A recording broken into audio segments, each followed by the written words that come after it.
There's always been an aspect of Halo 1 multiplayer that was really, really strong, which was Halo 1 had this incredibly diverse set of maps.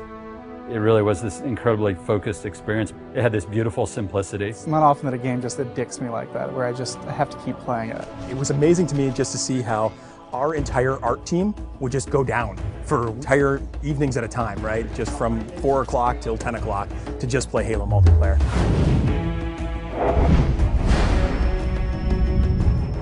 It wasn't that easy to just go through and say, oh, well, these are the maps that shipped with the original ones, and this is what we're going to do, because we wanted to do something bigger around the 10th anniversary. We also had to think about the existing Reach player base, and we didn't want to fragment it. We were looking at it from the player's perspective in the current day with the current abilities and saying, how would I play this level, and what do I think is missing? So we looked at maps from the Halo series entire, including Halo CE for PC and even Halo 2. And we thought, which of the maps are people's favorites that work well with the Reach engine and work well with modern kind of gameplay?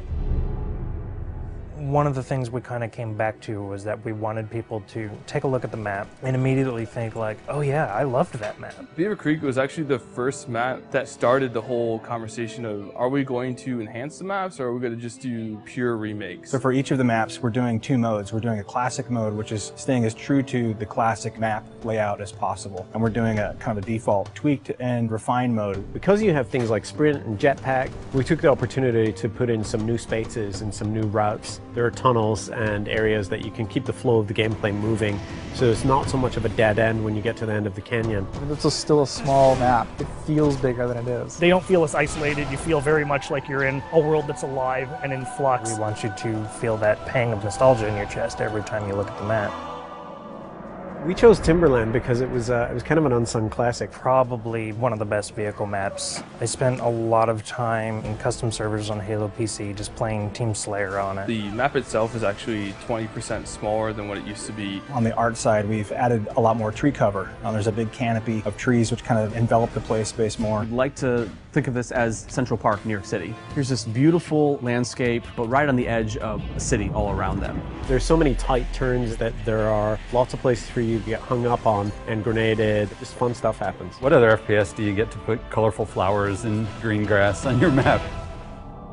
Another example of a map that was gray walls all the way through. Feel like you're just in a box with ramps. We decided to make it a prison by putting it in a place where it couldn't be accessed. We had to open up a lot of walls with windows. We even added glass to the floor. It's an interesting challenge to add navigation or even add new pathways that aren't dominated by jetpack in a purely vertical map. Added bridges and overhangs that change the flow of the map. We don't want to overdo it because if there's too much noise in a confined space, then the map gets just frustrating to navigate. The gameplay's still the same, but it makes you feel like you're in a much more dynamic world. Damnation is a good example of really pretty much purple walls, and that's what represented the Covenant theme. We kind of left it to certain affinity to think about, like, well, can they give this map a context? And I think they started by looking in the room with the waterfalls. We really wanted to give people a sense that they were in this water processing plant or this facility that had to deal with these natural elements. The bottom area at the base of the waterfall, there used to be spaces in between them, so you had to jump from the 3 spaces that extended out. Now that's just a single walkway. You didn't realize the first time you played it in the original, but now there's all these ledges and different opportunities to get around your opponent and flank them that weren't there before. I think with our additions, so you don't accidentally fall to your death all the time, and also the jetpack, that map has really changed a lot, just the general flow, and it's a lot of fun to play. This location we chose is kind of where the genesis of Firefight began. It's a place where you stop and you defend. Traditionally, Firefight, you've never really had the Marines fighting with you, and that's something we were able to do, and we thought, well, if we can pull this off, this is going to be a nice new take on Firefight. Now it's you, your friends, and some buddies, or if you're playing by yourself, now you actually have some help. Honestly, there's just nothing better than hopping online with a buddy, getting in a Warthog, just killing some grunts. It's fun.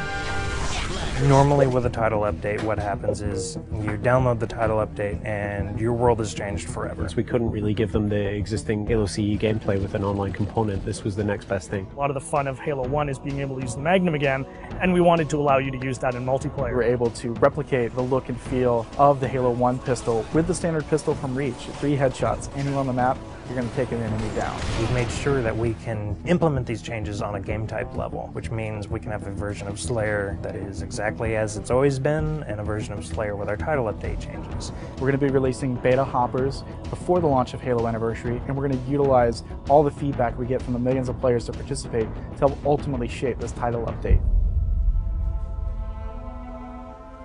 If people take away one thing from the Halo Anniversary DLC, it's the realization that those old classic maps still feel really modern. It's like a brand new map all over again once you get the armor abilities in there.